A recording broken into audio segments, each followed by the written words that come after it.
Le projet Colibri, c'est un projet tout à fait global.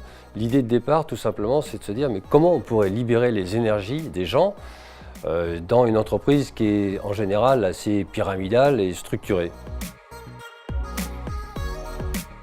Pas vraiment l'entreprise libérée. Comme je dis souvent, je libère les énergies, l'entreprise, je ne sais pas. Parce qu'on ne va pas jusqu'au bout de cette démarche d'entreprise libérée. Par exemple, je pense qu'il faut garder un minimum d'encadrement, il faut garder certains services supports, si vous voulez.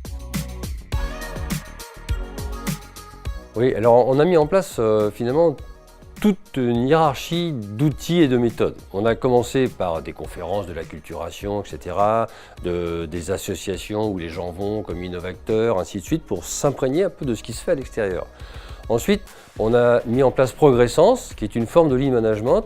L'idée, c'était de mettre les gens en autonomie et en confiance dans leur service pour qu'ils trouvent eux-mêmes les idées. Ce sont ceux qui font, qui savent.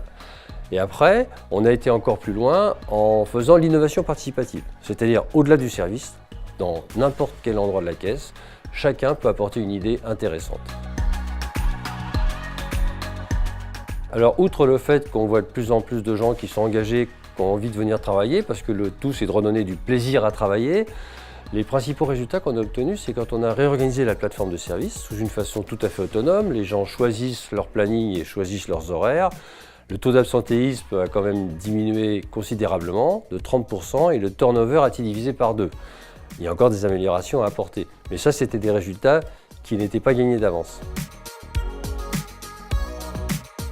Moi, le plus fier, c'est quand je rencontre des gens et qui sont contents, qui viennent vers moi et qui me racontent des anecdotes et qui me disent que quelque part, avec la formation que je leur ai donnée, les possibilités qu'ils ont, eh ben, je les ai aidés, ils ont envie de venir travailler là et ils ne sont plus les mêmes qu'avant. Les principales difficultés auxquelles on est confronté, c'est surtout le changement d'attitude, de comportement des gens. Trop souvent, c'est assez simple, on manage, on dirige, on contrôle, les gens exécutent. Et là, c'est plus possible de faire comme ça. Parce qu'aujourd'hui, ce qu'on a perdu dans le travail, c'est le relationnel, beaucoup trop. C'est-à-dire qu'on pense que c'est le contenu qui compte, évidemment que ça compte le contenu, mais il y a tout ce qui est autour, les relations avec le manager, les relations avec les collègues. C'est ça qu'il faut réinstituer, si vous voulez. Et puis, je crois qu'il y a un devoir d'exemplarité, il faut montrer aux gens qu'on est comme eux. Si on se met dans sa tour d'ivoire et qu'on a des privilèges qui sortent un peu trop de l'ordinaire, le discours, il passe pas.